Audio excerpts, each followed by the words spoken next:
Assalamualaikum warahmatullahi wabarakatuh. Alhamdulillahirabbil alamin. Wassalatu wassalamu asrofil anbiya'i wal mursalin wa ala alihi wa ashabihi ajmain. Allahumma sholli ala sayyidina Muhammad wa ala ali sayyidina Muhammad. Yang saya hormati Bapak dosen mata kuliah Perlindungan Anak dalam Perdata Islam. Yang saya hormati juga teman-teman perkuliahan. Pada kesempatan kali ini izinkan saya Muhammad Syahril untuk mempresentasikan makalah saya yang berjudul Implementasi Hak Ex Officio Hakim terhadap Nafkah Anak dalam putusan perceraian.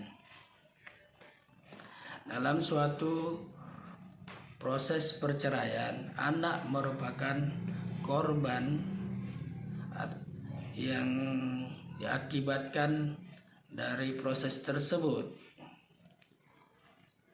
Ditambah lagi kesedihan, kekecewaan, frustasi yang dirasakan oleh anak-anak itu, ditambah lagi dengan tidak adanya jaminan nafkah setelah terjadi proses perceraian tersebut.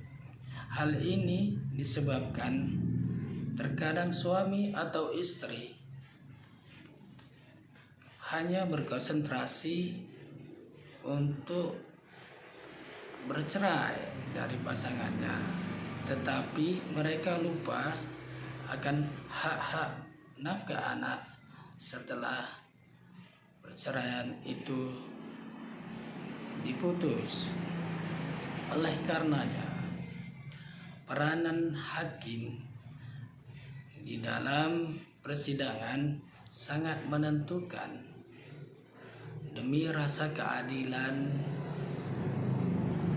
pasca perceraian, agar hak nafkah anak tersebut dapat terjamin, dapat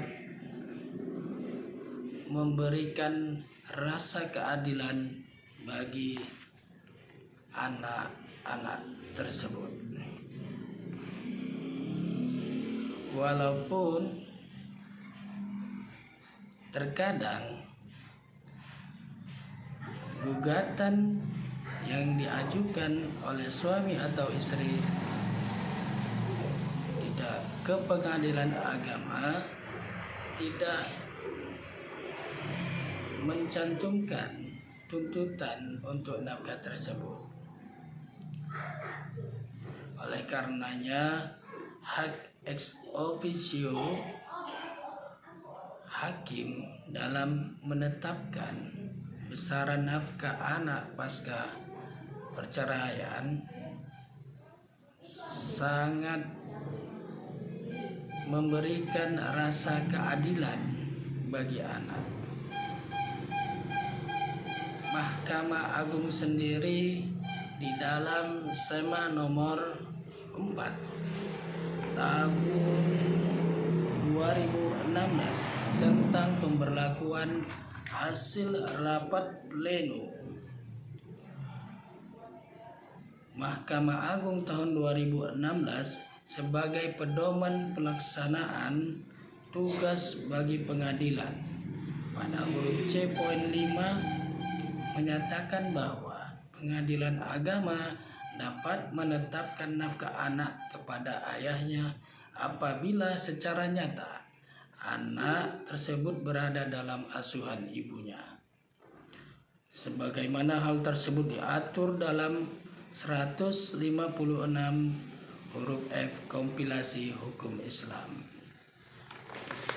Berdasarkan itu, hakim dapat memberikan kewajiban kepada seorang ayah untuk memenuhi nafkah anaknya pasca perceraian. Yang menjadi persoalan terkadang hakim banyak menjadi corong undang-undang. Hakim menjadi corong undang-undang, mereka hanya bersifat pasif tanpa menggali kebenaran yang sesungguhnya, tanpa menggali hal-hal yang dapat berakibat ketidakadilan dikarenakan putusan hakim. Oleh karenanya, undang-undang sendiri telah jauh mengatur tentang hak ex officio hakim ini. Maka sangat disayangkan jikalau hak ex officio hakim tidak digunakan dalam hal nafkah, dalam hal menetapkan nafkah anak pasca perceraian. Oleh karenanya, di dalam memutuskan perkara, terkadang sebagai contoh, terkadang ada tetangga kita mengenal dia, kita tahu kehidupannya, kita tahu gajinya, bahkan kita tahu pendapatannya. Namun dikarenakan di dalam persidangan tidak adanya bukti-bukti yang mendukung untuk menetapkan nafkah anak tersebut, misalnya tidak dapat terpenuhi oleh sang istri misalnya, maka hakim menolak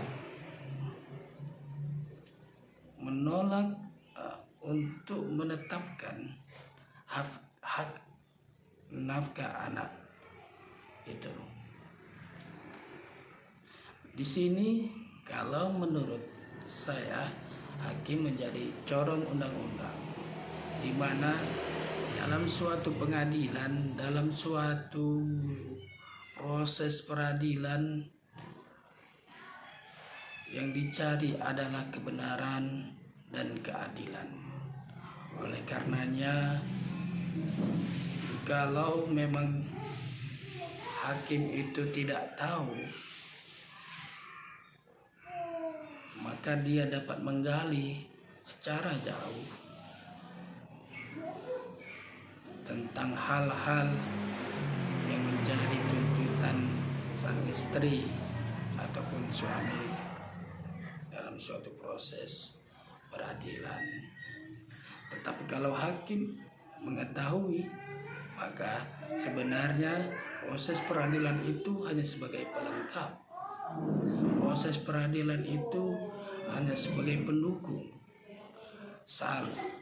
Salah jika bahwa hakim tahu kebenarannya secara faktual, secara nyata